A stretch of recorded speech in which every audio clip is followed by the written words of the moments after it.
So we're getting ready for another Master Pairings. I'm going to go ahead and get the lemons on here for our Hefeweizen today.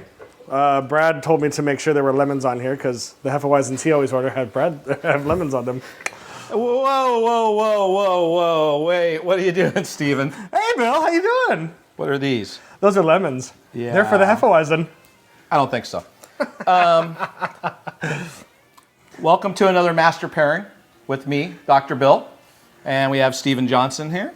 What? What's up? Yeah, lemons. Today I wanted to pair one of perhaps the most versatile beer with food. So you don't put lemons on it? No.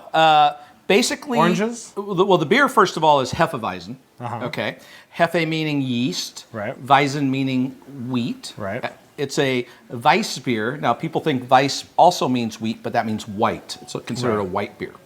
And there's a lot of different styles, but Hefeweizen is probably the most flavorful as far as from the different German beers. And what happened is in the 60s and 70s, American tourists would go to Germany, and there was a beer that was created based off of a Hefeweizen called the Crystal Weiss. And a Crystal Weiss basically has removed all the great yeast sediment that makes up all the flavor of a wheat beer. And so a lot of the elderly Germans trying to recapture some of that character would put lemon in their beer. Oh, to create the haze. Well, create the haze and the flavor. Historically, hundreds of years ago, beer was a kind of iffy situation. It might be spoiled. There was no refrigeration. Right. So people would add adjuncts to beer. Right. And some of the adjuncts that they would commonly use are fruits. And that would hide the flavor. I mean, if you put enough lemon into your beer, it's going to taste lemony and it's going to be palatable and able for you to drink. Well, and citrus will take away any sort of skunking that's occurred to the beer. Yeah, citrus does benefit for those things, but you definitely don't want to do it with. If you were in Germany and Brad was putting a lemon in his Hefeweizen, That gives me the right to punch him in the face, right? not quite, but he'd get a lot of dirty looks. So today we're going to talk about Hefeweizens, and they're one of my favorite beers. Okay. And this is Weihenstephaner Hefe Weissbier. Weihenstephaner. And it's a great beer. And today I paired a few different unique things. I have a morning omelet. This is like a brunch beer. It's so awesome. It's so light and refreshing. And It's like a mimosa for beer. it's better than mimosa because it has those scrubbing bubbles to clean your palate from any of the fattiness you have. You could have a huge brunch, and this beer will make you forget how much you ate because it's so light and refreshing. Excellent. It's so clean, has great flavor profile, has this characteristic of cloves, banana, some say bubblegum. Right. And there's a lot of different variations of this, Dunkelweisses and Weizenbachs, but this is a clean, crisp beer style. There's a specific way you pour this beer, and the specific way is you start with the beer along the edge of your glass till you're about 3/4 of the way full. You'd like to see a good 2 to 3 inches of head on this. So once you get to about a 1/2 inch left in your glass, stop. Okay, or in your bottle, excuse me. There's a lot of yeast in the bottom. Right. And this yeast is different than other yeasts that are in bottle conditioned beers. This yeast has a lot of active vitamin B complexes. It has all the range of vitamin B in it. It's very considered a health drink. Awesome. And Germans for many years have done it. So I like to agitate it and get all that yeast loose and then kind of give it a nice shot in the middle. And that just adds a beautiful cloudiness and adds to the beer. You still got beer in your glass? It's like whipped cream. There you go. Yeah. Cheers. Cheers.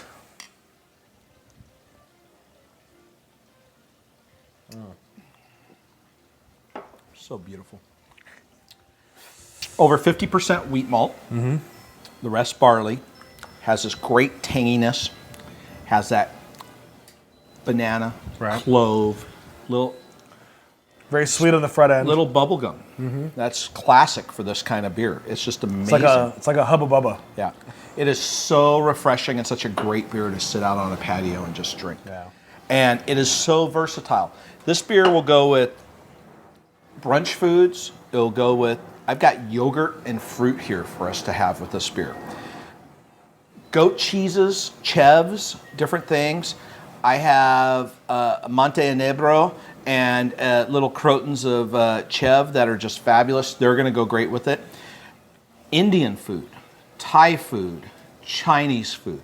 Blow away those clean, crisp lagers that they normally serve from those countries. If you go to a restaurant and you can bring your own beer, I recommend you bring Hefeweizen.